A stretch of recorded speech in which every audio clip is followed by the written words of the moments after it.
Hi folks, I'm Richard Friedman and welcome to my political cartoon countdown for September 9th, 2021.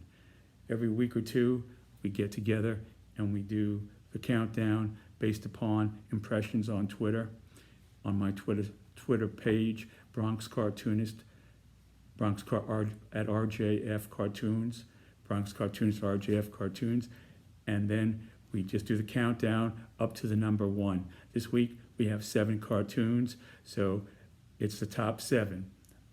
And before we get started, here's my latest book. I'd like to show you the cover of my latest book.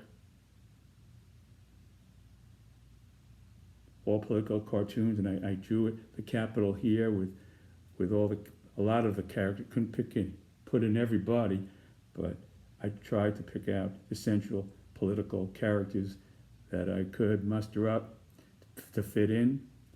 And here they are. There, the capital. There's the book, and there's some of the cartoons here.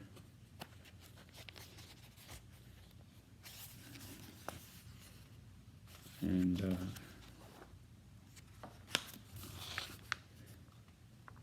here's Ted Cruz. Here's Barr having a dream, former Attorney General Barr. And okay, a whole bunch of here's an interesting one here.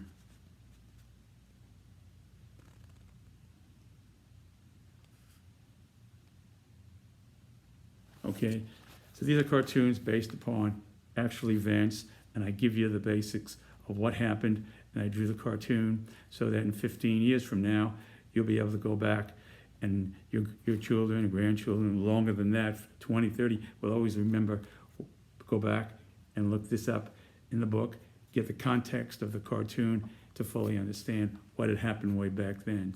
So it's like it's a historical reference as well as a cartoon reference. There's the book. Okay, and this was my 2020 book. This was part 1. Actually, this is part 1, to let you know here. This is from January to June. There'll be a part 2 to this book coming up at the end of the year. Different cover. Same American flag, different cover. Yeah. There you have it.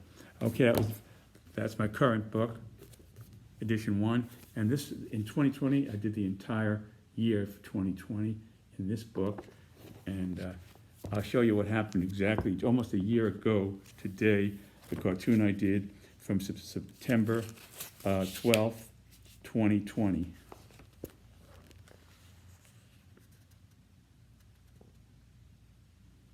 Here we have. This was on the coronavirus, basically. A Trumpian Churchill given at his Michigan rally, President Trump doubled down on his avoiding mass panic defense for not conveying to the American people the grave threat of what he knew the coronavirus to be, pointing out similar positive expressions of hope. Example, Prime Minister Winston Churchill, who led the British through the Nazi bombings in World War II.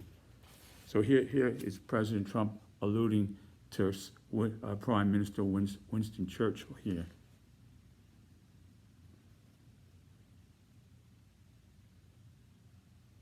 And he says, this is actual words, "They wanted me to come out and scream, 'People are dying, we're dying.' No, we did it just the right way. We have to be calm. We don't want to be crazed lunatics." Churchill always said, keep calm and carry on. So this was basically so I drew here Winston Churchill. There's Winston Churchill.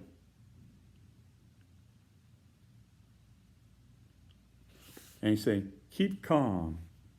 We shall never have to fight the Nazis on the beaches, on the landing grounds, in the fields and hills, and in the streets. We shall never have to do that. The Nazis will just go away when the fog that surrounds our fantastic British Isles descends on them with might. So he's saying here, very optimistically, this is how Trump would have said he said it. This is not how Churchill said it, but Trump's implying that he said something like this.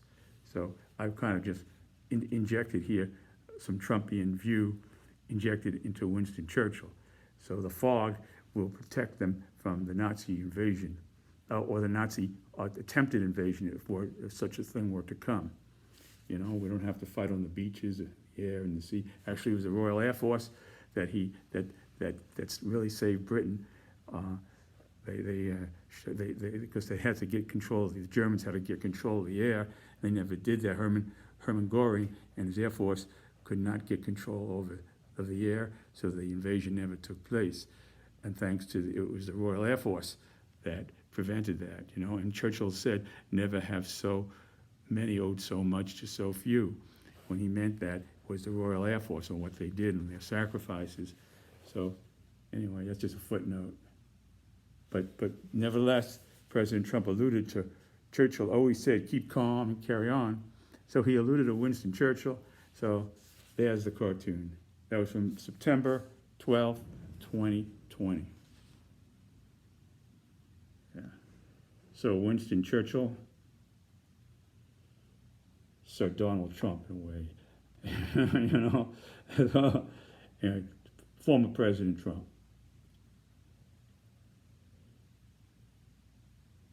Okay, that was a year ago. Okay, this was the my 2019 book, which had an edition 2 and edition 1. Here it is here. These books are all available off my website, the link to Amazon, which is Richard's Books, no apostrophe S, just plain Richard's Books of Political Cartoons.com, no spaces. And you could hook up to the link and order the book, or you could just go to my website and look at all my cartoons. It's like I always say, it's like a political Disney World, because you get everything there, and it's all there. It's like you get the whole thing here. This was some of the cartoons from back then.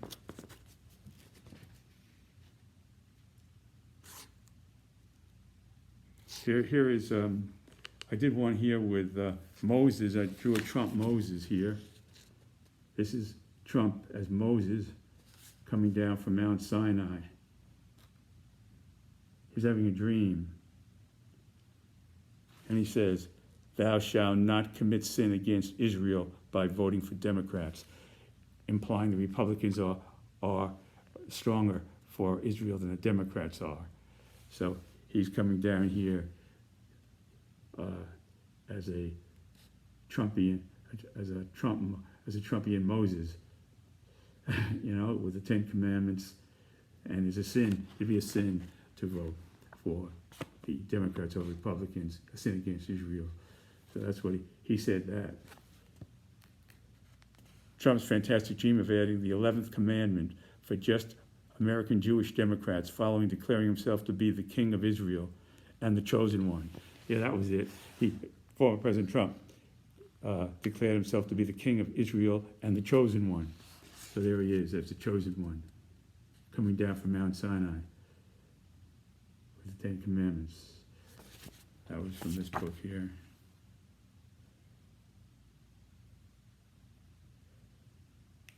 Okay.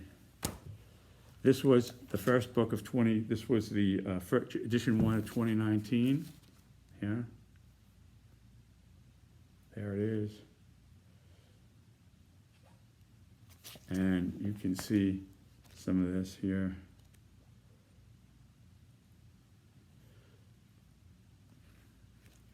Well, I don't want to dwell on this too much. Here are the founding fathers. One cartoon here. Here. Here's the leader of China watching former President Trump. of his office in China.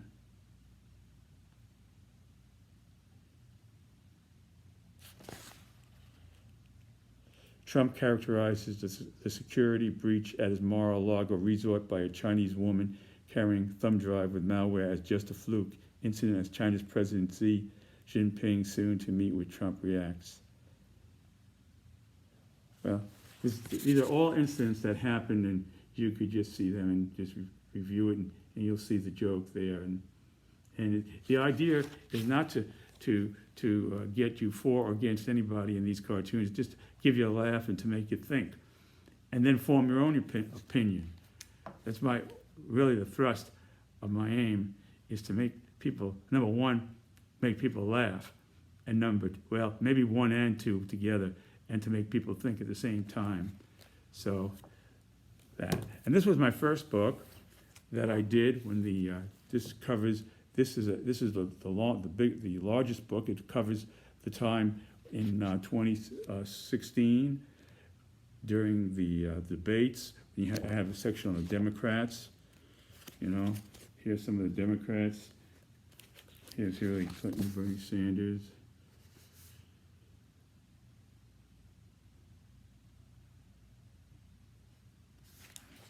I show you that because I'm always showing you.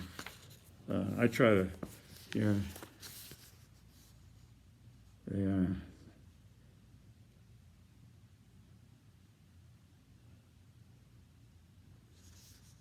So anyway, I try to give you an oversight without really getting too deep, just to hit the surface and then give you a laugh and you decide. So anyway, let's get to the cartoon countdown for the week.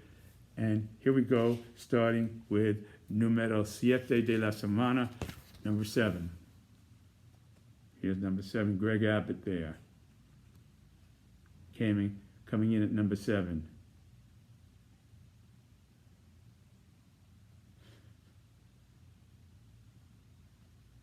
Okay. Texas Governor Greg Abbott defends his state's new abortion law, which does not provide for the exception of rape. That's really what this cartoon is about. By vowing to eliminate all rapists, Abbott appearing to say rape victims in Texas will be minimized by locking up would-be rapists before they commit rape. So this is his actual words, what he said on that.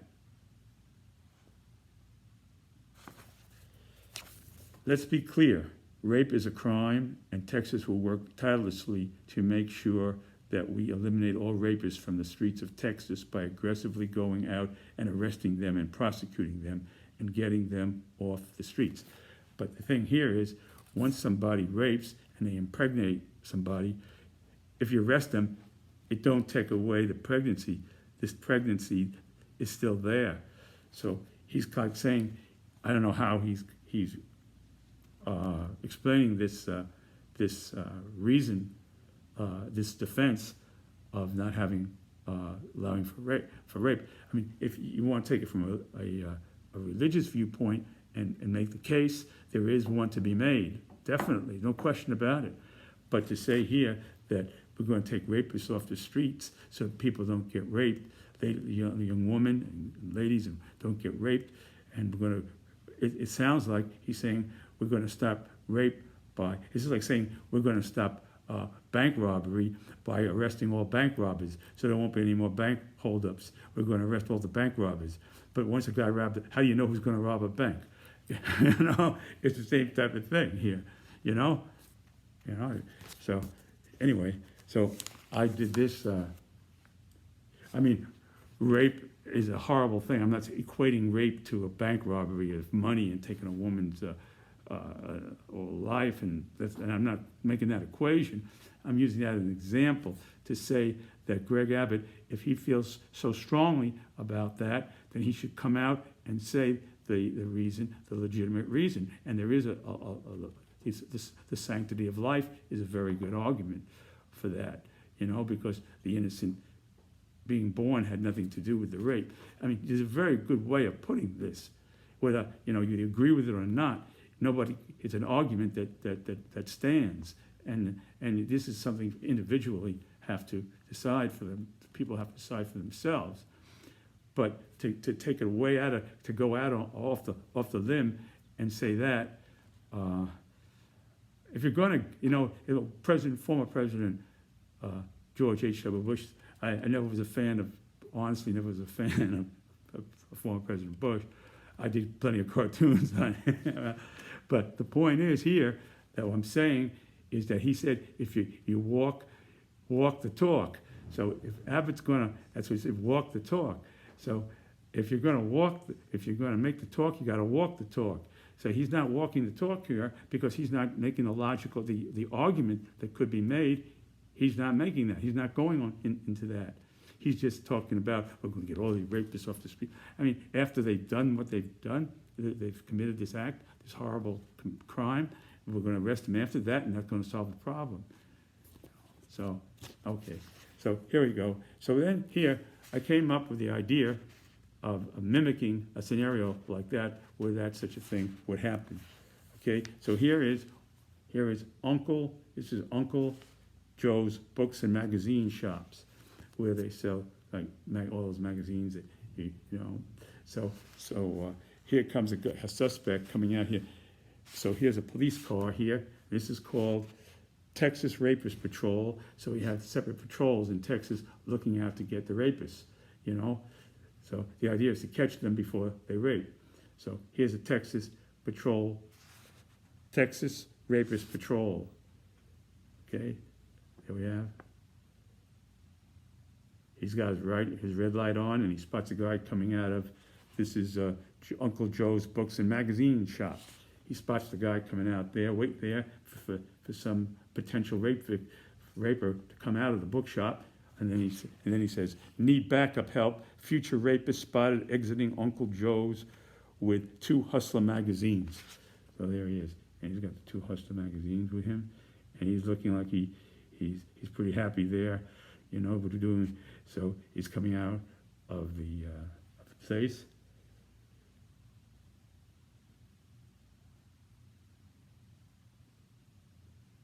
With 2 Hustler magazines, and here's the police car, the Texas Rapist Patrol waiting to pick him up. The guy's calling for reinforcements to arrest the guy because he's armed with 2 Hustler magazines, you know. What was that?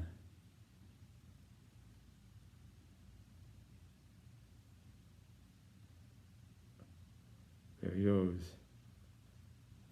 Okay, that was number 7. Number 6. Now, sometimes things happen, and I say, well, I know I did a cartoon about this, and nothing I can top.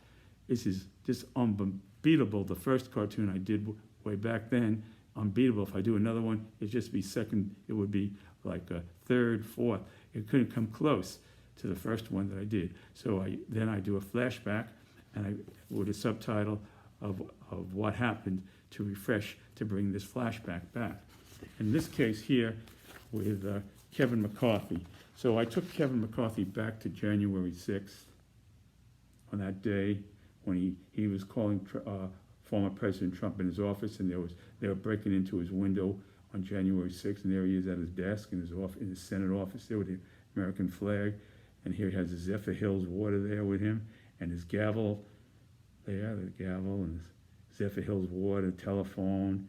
He's on the phone, talking, yelling to President Trump, and there comes a Trump supporter breaking through the window of his office there. There we have it. Okay, so here's the thing. A Kevin McCarthy flashback. Kevin McCarthy has threatened companies that comply with January 6th committee's request for phone records. So McCarthy's saying that you better watch out when us Republicans get power. We come back in power, we take over the House and perhaps even the Senate.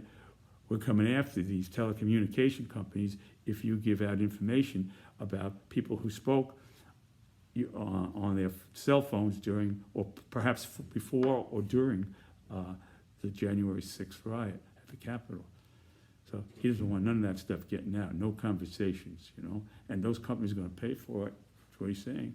They're going to pay saying, GOP majority will not forget, we won't forget the turning over of those records. Basically threatened to use a future GOP majority against telecom companies. That was August 31st, 2021, August 31st. Okay, so here you have the guy, right? He's going to stop those phone calls now, and here he hears himself on the phone during that time. So it would be this would be one of the conversations that they would be privy to, a full conversation. We never heard the full conversation of what he had with former President Trump when he was at the office there. We never heard the whole thing, you know. We only got bits and pieces and excerpts. We never heard the whole conversation. So here he is talking to former President Trump. Then, as they're breaking into his office, because he wants him to stop this, and because there was no adequate response to this riot at the Capitol that broke. Well, you know, you saw enough of that. So here goes. I'll refresh the cartoon here. Okay. Given the conveyed phone call between House Majority Leader Kevin McCarthy and then President Trump, while the violent mob was ransacking the U.S. Capitol, and given soon after Trump and McCarthy met at Mar-a-Lago for a peacemaking session, agreeing to work together. So after this explosive conversation, McCarthy headed out to Mar-a-Lago to smoke a peace pipe with former President Trump. After he was really mad that he wasn't getting the help he needed in his office, and they were breaking in and everything. So here we go. So this is how it went. This is just basically what I was able to get from the conversation. Here's former President Trump in his office, talking on the telephone. And there's McCarthy there. Okay, do that. Okay, Mr. President, you have got to call off this mob. I beg you to intervene. I can't do that because it is made up of left-wing extremists from Antifa. This is an anti-fascist organization that a lot of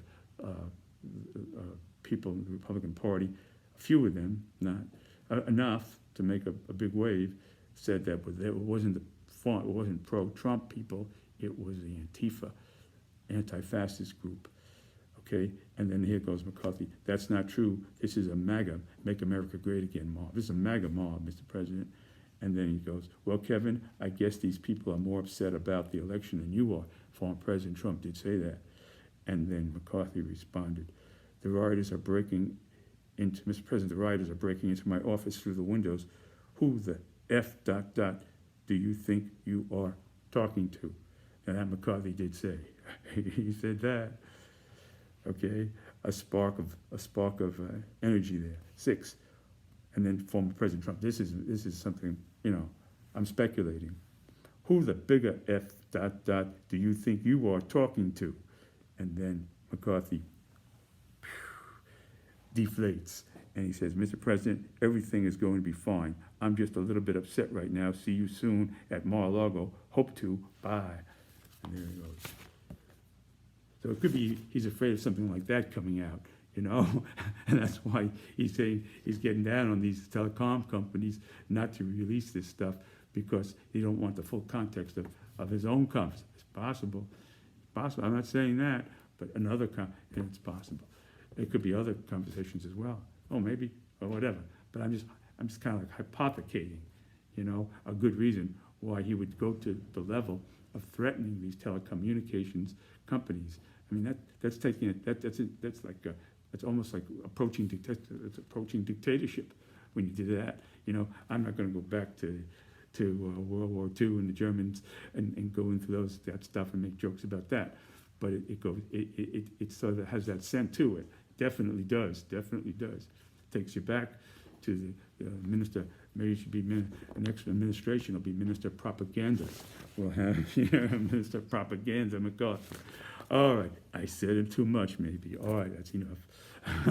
Okay, now here we go with, that was number 7, this is numero 6.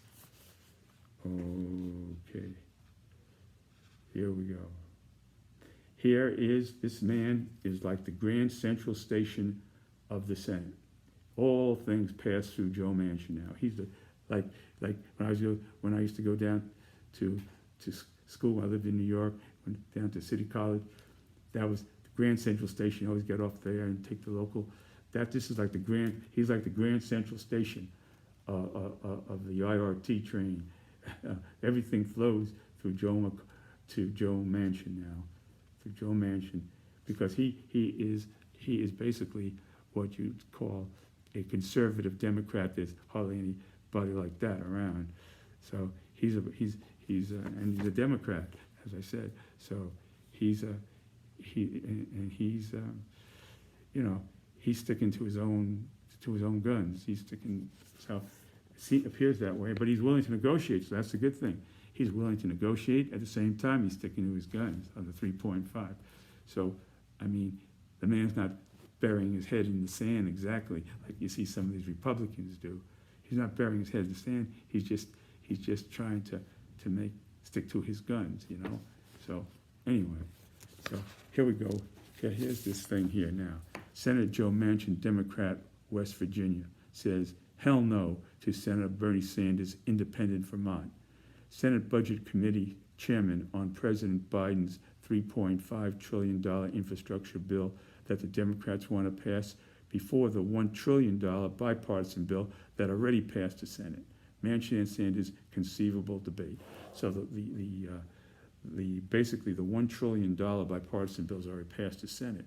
So what they're saying now is that they don't want to address this. The House Democrats don't want to pass that and address that until they get until they take it back and get the 3.5 down, and then they'll go to this. So that's arguable as strategy. You know, I'm nobody to try to say what kind of, if that's a justifiable strategy to help the country.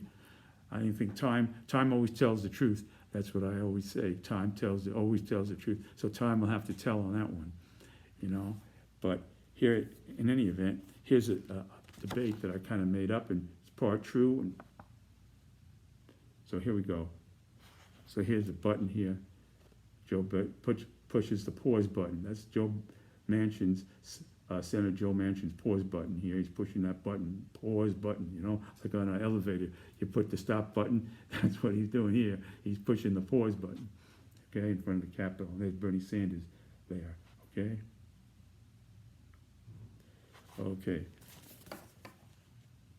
Joe Manchin.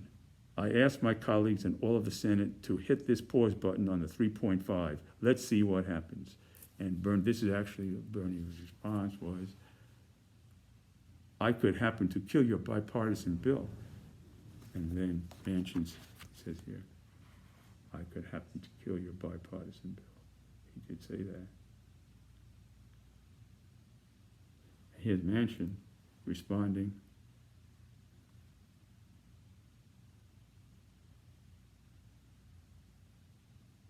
Pushing the pause button, saying, then former President Trump could happen to invite you to Mar-a-Lago to celebrate the fantastic Republican victory in 2022. So what Manchin did do is he brought out some of the things, that the roads and the infrastructure and the bridges and things like that, tell that to the people in Vermont who won't get that if we don't pass anything. So which is what he's saying basically is that the people get pissed and they won't vote for Democrats, they'll vote for Republicans. So I just took it a step further and say that President Trump would be so happy with Bernie that he'd invite him to Mar-a-Lago to celebrate the great Republican victory in 2022. Okay? If former President Trump could happen to invite you to Mar-a-Lago to celebrate the fantastic Republican victory in 2022. So I took it a step further than he took it. It's a logical outcome of what he was saying, though. Perhaps, whether or not, I don't know. Again, time will tell. There's the pause button. There's Joe Manchin. There's Bernie Sanders on top of the Capitol, threatening to kill the $1 trillion. You know. So imagine what $1 trillion is. $1 trillion is actually 100 millions. 1 million millions. Could you imagine? A trillion. We talk about trillion like it's a million now, because with all these millions and trillions, we lose the meaning of what a trillion is. A trillion is 1 million millions. Could you imagine 1 million millions. Could you imagine? So it's the money that, I don't want to go into that. Let's just say it's a hell of a lot of money, okay? So I just want to make clear, we have to think about the aspect and not lose our perception of what $1 trillion is. It's 1 million millions.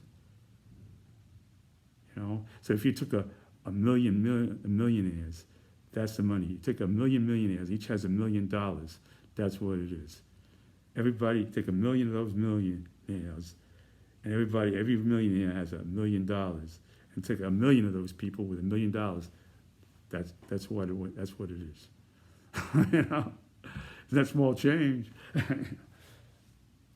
Okay, now this is number 5 of the week.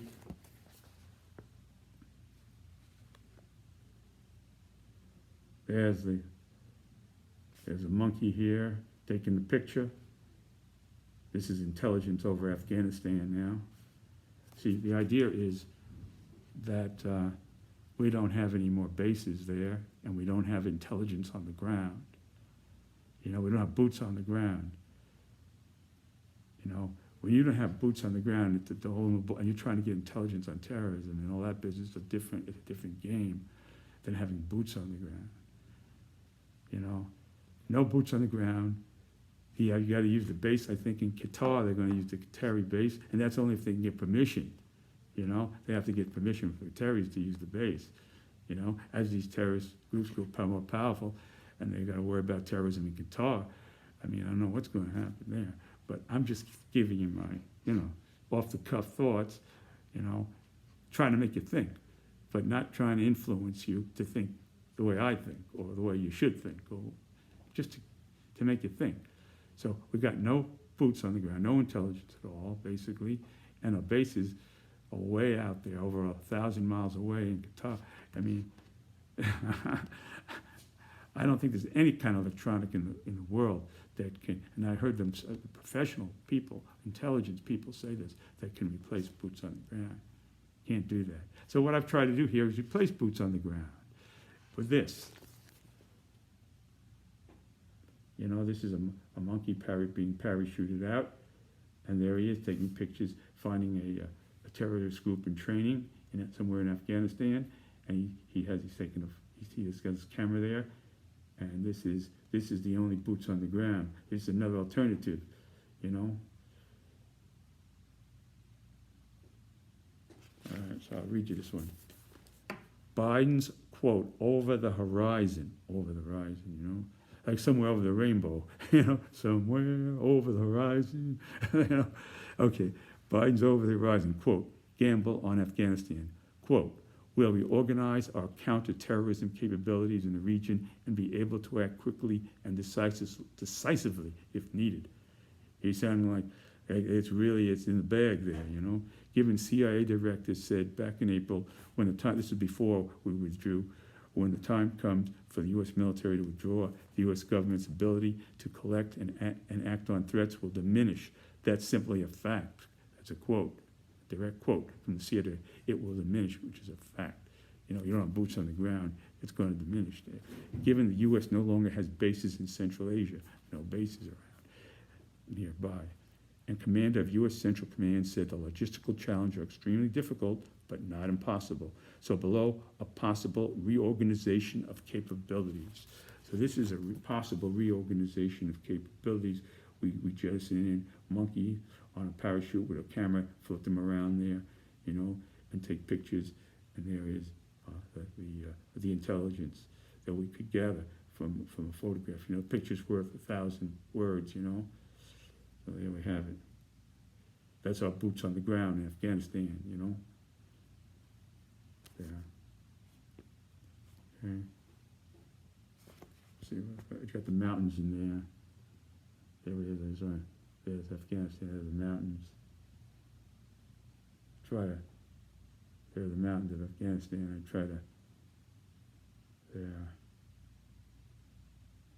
try to make it a little, realism there.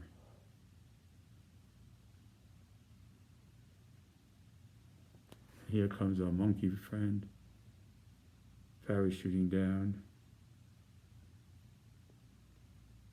Here he goes. And there's he takes a picture. They're training here. In training.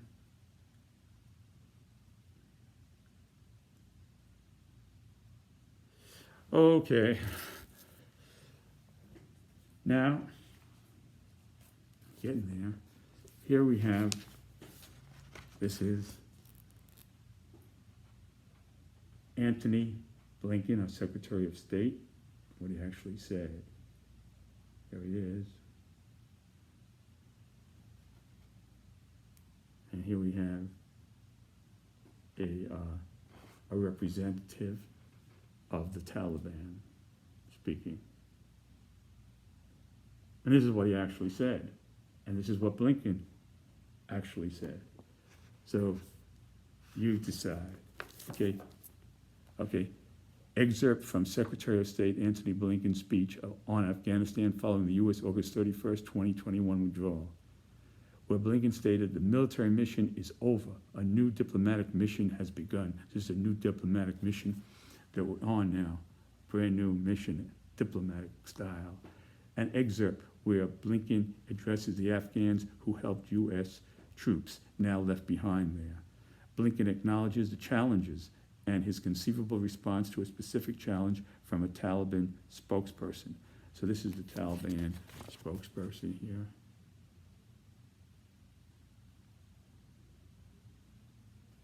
And here's Blinken. And here we go to Blinken. Okay, here we go.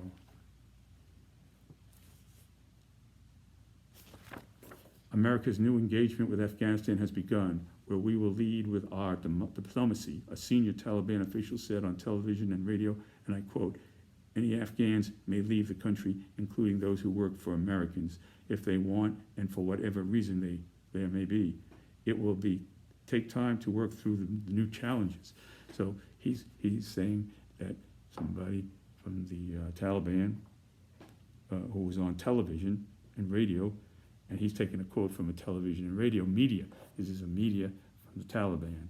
And he's taking a quote from that media organization or Taliban person, spokesman from the media who said that. Now here, this is an actual, a different spokesman for the Taliban who's saying this. And I heard him watching it. Okay.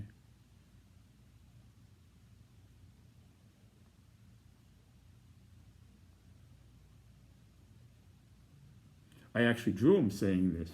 I drew him when he was saying this from watching it.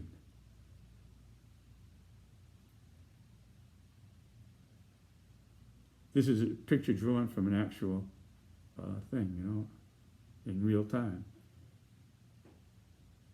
Okay. Afghans will no longer be allowed to travel to the airport in Kabul. The Taliban will stop Afghans from fleeing the country. We ask Americans to stop evacuating people. We need their talent. Okay? So here's Blinken. Now this is stuff I made up, but it falls in line with the flow here of what's been happening, in my view anyway. I mean, I don't like to say my view, but number 3, would you permit talentless, people have no talent, Afghans, no talented Afghans, talentless Afghans to leave, who we will send to school and then send back to you? So he's trying to negotiate there with diplomacy, Blinken style. And then he would answer, again, this is not for real, this is just something I made up. And he would say,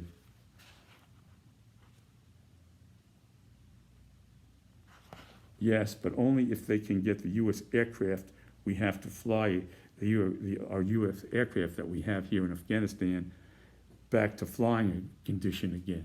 Only if they can send people trained to fix up our airplanes, our U.S. airplanes, so they can fly again. We need a Taliban Air Force, okay? Yeah. So the talented people who can fix the U.S. planes that have been decommissioned, taken out of action by the Americans before they left, you see, for a Taliban Air Force there.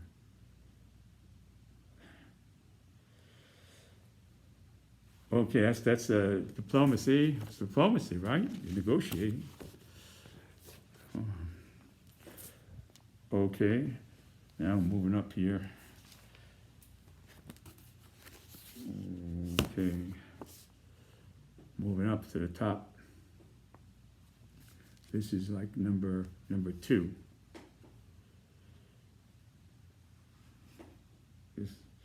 A lot of people like this cartoon.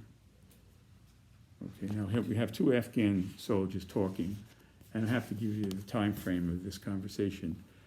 This is during the period of former President Trump attacking President Biden of Afghanistan. The former president's track record in dealing with the Taliban is coming under scrutiny. Now, former President Trump has attacked President Biden on his handling of Afghanistan, and his own former President Trump's own track record is coming under scrutiny. Because of that, he's bringing the ceiling down on himself in that respect, talking about it. He's not talking about it now, but he had been talking about it. Below, ahead of Trump's meeting with the Taliban at Camp David being canceled. So this is 2 Afghans who, before we withdrew, and during the time where it's leaking out that former President Trump was going to negotiate, he was going to have a meeting with the Taliban at Camp David, which is reserved for all dignitaries, high-level dignitaries who come to the United States, and former President Trump was going to have the Taliban there at Camp David, along with the president of Afghanistan at the time, so who abdicated and took off and jumped ship, but that's another story. When he got to so the thing is that they're surmising, they're getting these rumors out that former President Trump is inviting the Taliban, and he's inviting the former president there, but they're not going to meet together. They're going to meet separately. So that gives the Taliban equal footing as the current government. So former President Trump is putting the Taliban in the context of basically legitimizing it as the government. Even perhaps if he meets with the Taliban, maybe he'll meet with them first. My guess is he would have. They would be even on a higher level. So therefore, it could have demoralized some of the fighting troops in Afghanistan to hear this kind of rumor. They could have been a little bit demoralized to hear that about what's going on here. Could have demoralized them. So anyway, here I just want to go over this. Below, ahead of Trump's meeting with the Taliban at Camp David being canceled. So what happened is that the former President Trump, the meeting was canceled because a car bomb went off in Kabul and killed some people, and so President Trump canceled the meeting with the Taliban at Camp David that he was going to have. So, I don't think he didn't take any rain checks. It was like a rain check, rain, we'll see you next time. Now he was definitely wanted no part of that at that moment, at that time. So I'm not going to say that he set up a rain check for them to meet on the better another time, but he fully intended to have the Taliban at Camp David, which is reserved for dignitaries visiting the country, the U.S. It's an historical thing, going back through many presidents. So anyway, because of could have taken great pictures for them, the Taliban at Camp David with President Trump. That would have been a lot of good big pictures on that one, Okay, because of a car bomb attack. So he canceled because of a car bomb attack in Kabul, Afghanistan, unbeknownst to almost everyone. So no one at the time, very few people knew about it, but these things leaked out. The major Taliban leaders and separately the president of Afghanistan were going to secretly meet with me. And this is former President Trump in his own words. He said, this is former President Trump's, is what he said at the time when he canceled the meeting. Quote, okay, here we go. Unbeknownst to almost everyone, the major Taliban leaders, and separately, the president of Afghanistan, were going to secretly meet with me at Camp David on Sunday. And Trump tweeted at the time. But now, here's 2 Afghan soldiers who got the rumors out. These things happened, the rumors was out. So one Afghan soldier has a different view of what's going on, but they know there's going to be some kind of meeting, and they're talking to each other. These are 2 Afghan soldiers before the withdrawal, and just around the time before Trump canceled the meeting, before the car bomb explosion in Kabul. Okay, before those 2 things, before the withdrawal and before Trump canceled the meeting with the Taliban at Camp David. These 2 Afghans are talking about this rumor. They're soldiers. Here they go. Okay, number 1. No, this is number 1 here, excuse me. Number 1. Okay, Zarek, heard that President Trump is committed to getting us a great peace deal with the Taliban. Trump wants to meet with our leader and the Taliban's leaders in a mountain cave here in Afghanistan. So this was all ridiculous thing that he heard. Because the United States is sending them all kinds of weapons, and they're training them, and they're building schools for girls to go to, and all this and that. So it would be very plausible for a rumor like that to arise when they hear about a meeting, So he's going to meet, Trump is coming to Afghanistan to meet in a cave. He's going into a secret meeting in a cave somewhere with the leaders of the Taliban to meet together with the president. I mean, that sounds like a plausible thing before the withdrawal and before when they heard about the meeting, not hearing about the intent to withdraw prior to that too. So then Zach, here Abba, so he says here, Abba, that's nuts. That's nuts. Trump wants a Taliban secret meeting with its leaders at Camp David in the Maryland mountains of the U.S., which is a presidential retreat for meetings with major dignitaries and heads of state. So that was the truth. So this guy is telling him the truth about that's the truth of what's happening. The other guy had heard a different story, and he was conveying it to him, and he's correcting him. Okay. Yeah. Okay. All right, this was number 1. Here is number 1. This is the last plane, the last C-17 out of Afghanistan. And two Taliban at a checkpoint looking up in the sky and seeing the last plane of U.S. soldiers flying out of Afghanistan. So standing at their guard post somewhere in Kabul, watching the plane fly away. The clouds up there. It's dark. It's nighttime, and they're looking up. Last C-17 of American soldiers flying out of Afghanistan. Okay, and here, okay, 2 Taliban at a checkpoint watched the last U.S. C-17 aircraft lift off from Kabul just before the U.S. withdrawal deadline of August 31st. So this was like at the stroke of midnight. The hand struck at midnight, boom, the last plane out. Given National Security Advisor Jake Sullivan said, "We don't have a complete picture, obviously, of where every article of defense materials has gone. We don't know where everything is." That's what Jake Sullivan said, National Security Advisor. Given National Security Advisor Jake Sullivan said, quote, "We don't have a complete picture, obviously, of where every article of defense materials has gone, but certainly a fair amount of it has fallen into the hands of the Taliban." Quote, and another quote, "And obviously we don't," this is another quote, "and obviously, quote, and obviously we don't have a sense that they are going to readily hand it over to us at the airport." So the Taliban ain't making no special trips to the airport with all your weapons. Here is your high-tech vision goggles for night vision. You know, here are all your vision.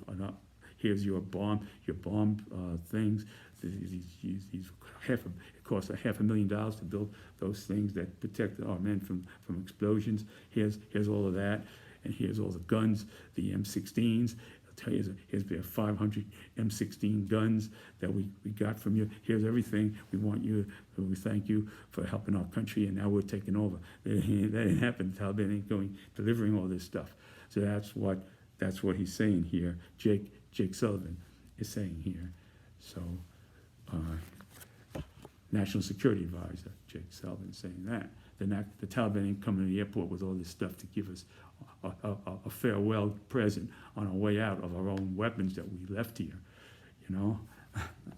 So here's two Taliban talking to each other.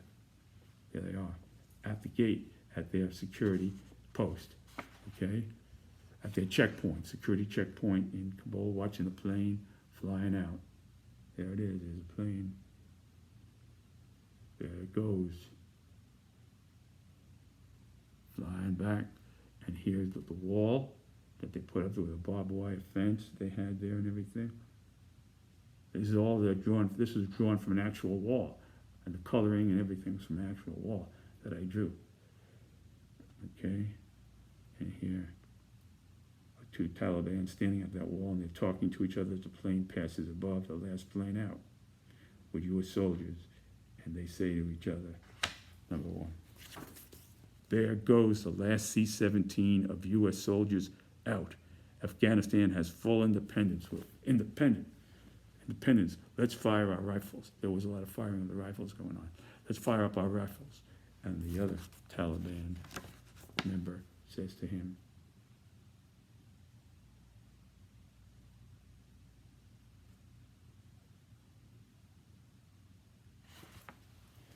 let's not waste any ammunition or bullets until we get our high-tech American night vision goggles. So you don't want to waste any bullets and just flying it around where they can't see what they're hitting without the night vision goggles. You know, so night vision goggles will come very handy in Kabul. We know Kabul at nighttime is no Las Vegas. It's not lit up like Las Vegas is, you know, with all the lights and everything. Must be pretty dark there. They don't have the lighting like that. So you need your night goggles for doing what you have to, whatever we're going there, we're going to do. So, American night goggles, night vision, high-tech night vision goggles for seeing at night. All right, folks. You know, I don't try to be sarcastic or anything like that. I'm just trying to make you think what's going on with a little maybe sardonic. Sardonic is a good word to describe sardonic humor. It is sardonic humor, but it's better. Sardonic humor is the only kind of humor that's available now. You can't, you know, because these are things that are happening and happened.